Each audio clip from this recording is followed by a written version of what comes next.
Hello everyone, I'm back with another t-shirt design.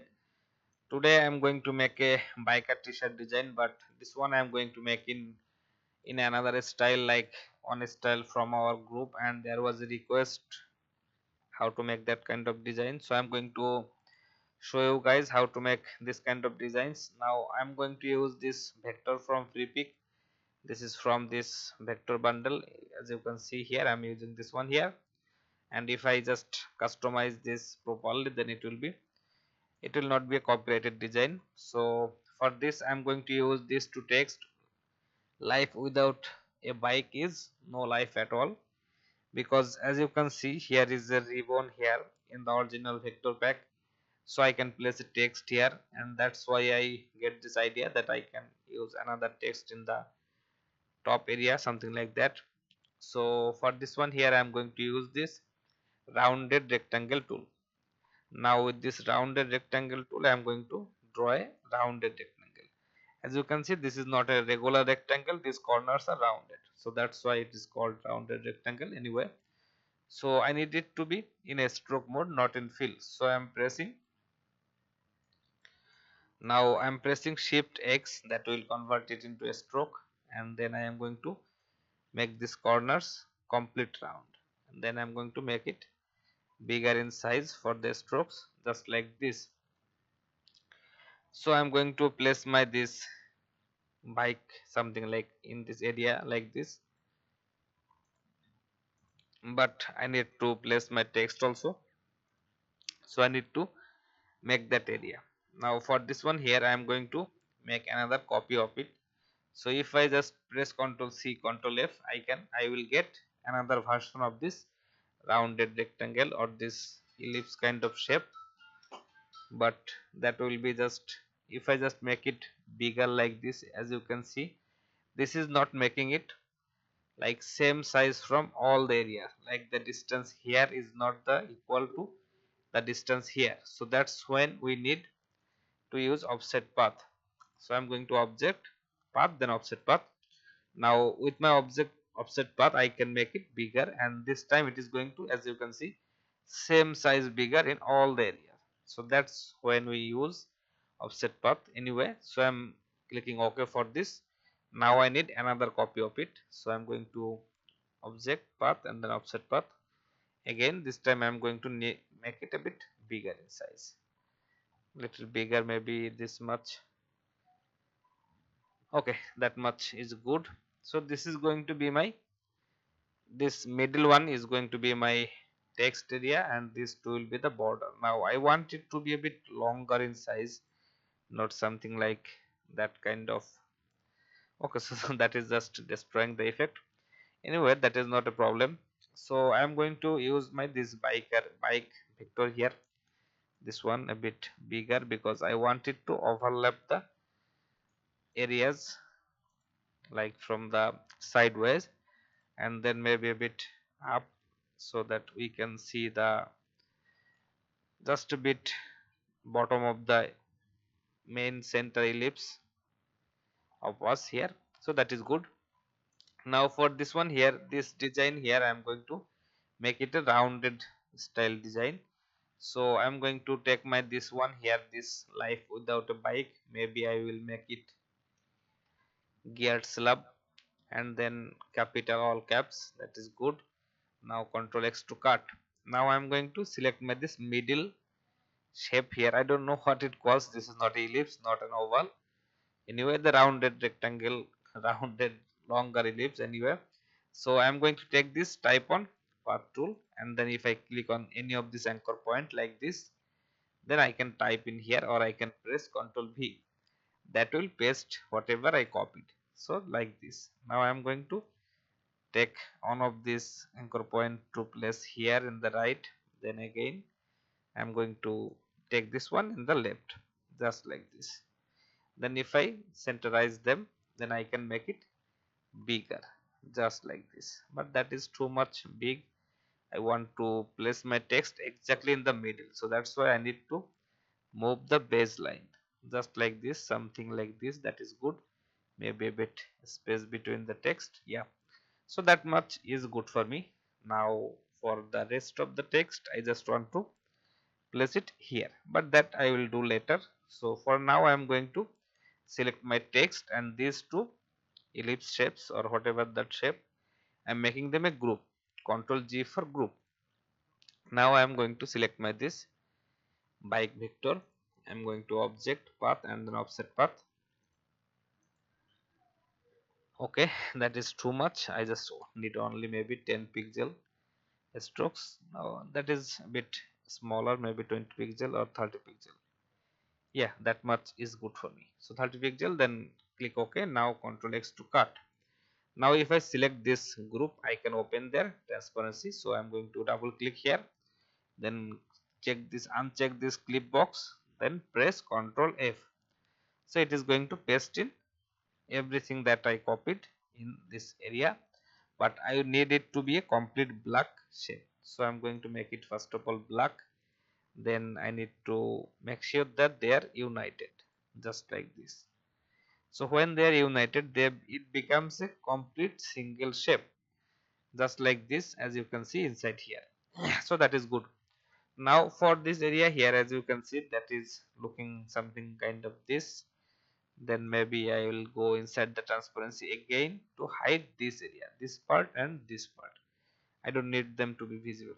So here I am going to press N for my pencil tool. Now if I draw a shape like this, it is going to hide these two part. So that is good. Now I have a shape like this. Okay, that is good for us. Now for the rest text, this part I am going to make it this same size text here. Then I am going to take a ellipse here. So with the ellipse I am going to just make a ellipse like this. I am pressing Shift X for converting that into a stroke. Then maybe something like this. I just need to place it. I just need to match the curve of the ribbon here. So that is going to, I'm going to use that for my text here. So something like this will work for me. Okay, that is fine. Now I am going to select my this text, Control X to cut. Now I need to select my this ellipse oval shape. Then I'm taking this type on path tool again. So if I click on any of this anchor point of the ellipse, it is going to look like this. I am pressing Ctrl V to paste. Now whatever I copied, that is pasted here. Now I am going to place them something like this, but this is a bit bigger, so I need to change the settings here. Whatever we pasted, everything in 0, maybe a bit smaller in size, because I want everything inside this white area of my ribbon. Nothing I want to overlap with the effect of this ribbon here. So that is perfectly matching with my design, as you can see here. So that is good. Now for this area here, I am going to create some effect here. As you can see, there is some effect on my ribbon here, this part and this part, some over here. So we can simply create that effect here, and for that we need to just create a stroke like this.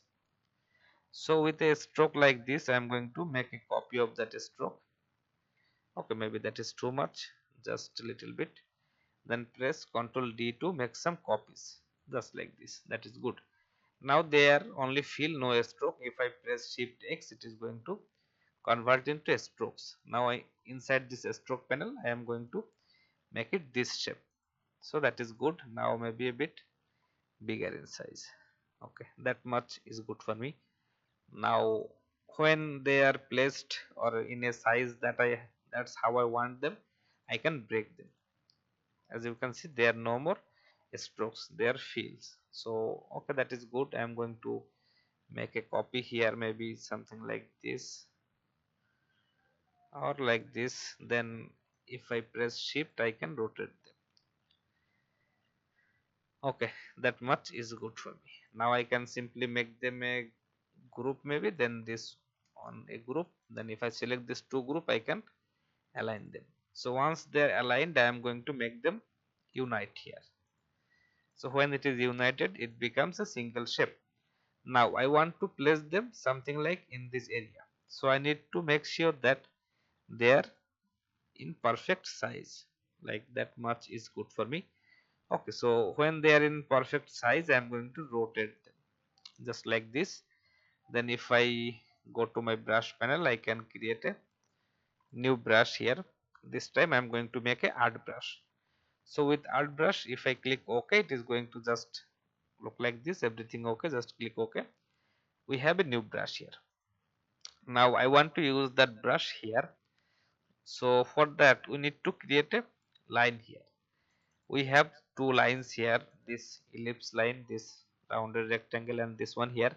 We can select like this one. Then if I go to object path and then offset path, then if I make it bigger like this, I can bring that in the exact center position. Okay, I think this is the center position, so that is good. Now click OK. Now once it is placed like this, that is good for us. Now I am going to double click on this ellipse so I can work on it. Everything else is isolated now. Now I am going to take my add anchor point tool. I am going to click here, then maybe here, then of course here is a point already, maybe one here, then one here. Okay, sorry for that. I need to make sure that I am clicking on the just on the stroke like this, so that is good for me. Now if I take my direct selection tool with A, pressing A, now I can erase them.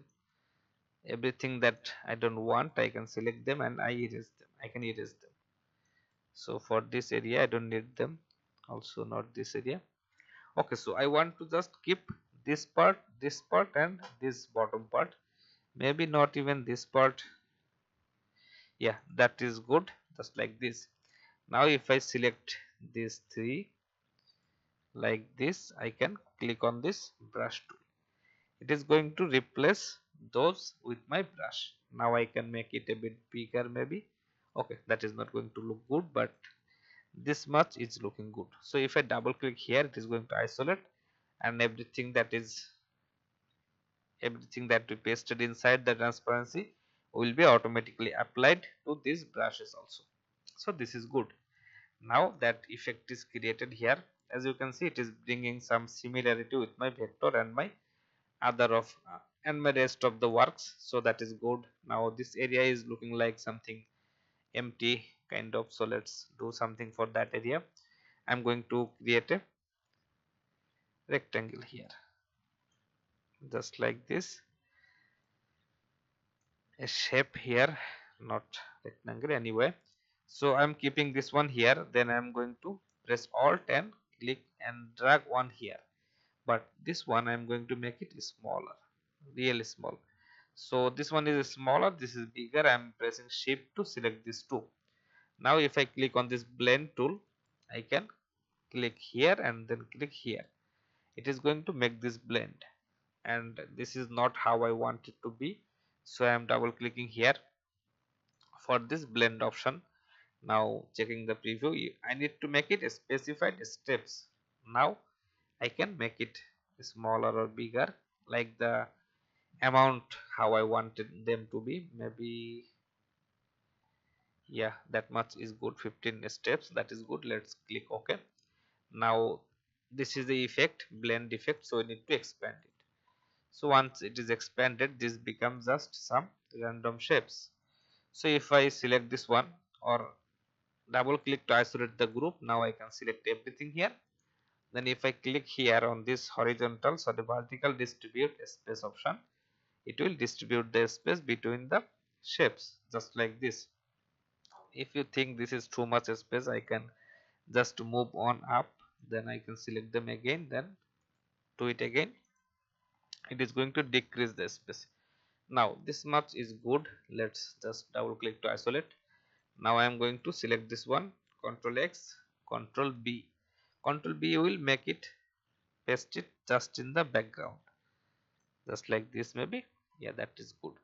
Now I need to erase the extra part that I don't want. So I am selecting this one, Control X to cut.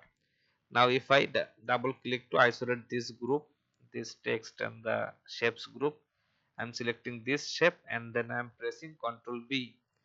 It is going to paste just in the behind. So I am going to make it like I am selecting this shape here, this ellipse shape here, pressing Ctrl C to keep a copy. Now as these groups are in the background, I can press Shift and select them all. Then I am right clicking and make clipping mask. It is going to mask it out. But as you can see, there was a border kind of thing, so I need to press select this one, then press Ctrl B. It is going to paste that shape just in front of them. So that is good. Now this is the final design for me. Okay guys, so this is now looking a little different. We are using a vector from FreePik of course, but we are modifying our design to make it look cool, and of course we are doing customization like in our way, and we are adding our text, our effect, everything. We are making this one a part of our design, so it will be free of copyright. You can work like this. So I hope this one will give you some advanced level idea guys, how to modify or customize vectors and work like this. And for red bubble, I get these questions in my comment section that how much I am earning from red bubble. So basically I am not a marketer, I am just a freelance designer. I do designs from for my clients like in Upwork, Fiverr, like marketplaces. So when I get a little time, I am uploading some designs for my Redbubble store, and yes, I get some sales there. Not a huge amount, but I get maybe 15 sales yet. So that is just some extra income for me, but I do my main earning is making design for my clients. So that was a question, so that's why I thought to answer it.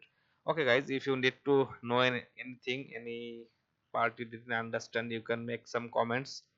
Do subscribe to my channel. I will try to help you guys. I will try to reply your comments. So that's it guys, this is the final design for today.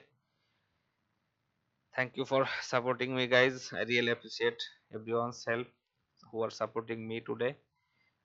Thank you everyone. See you in the next video guys. Have a great time.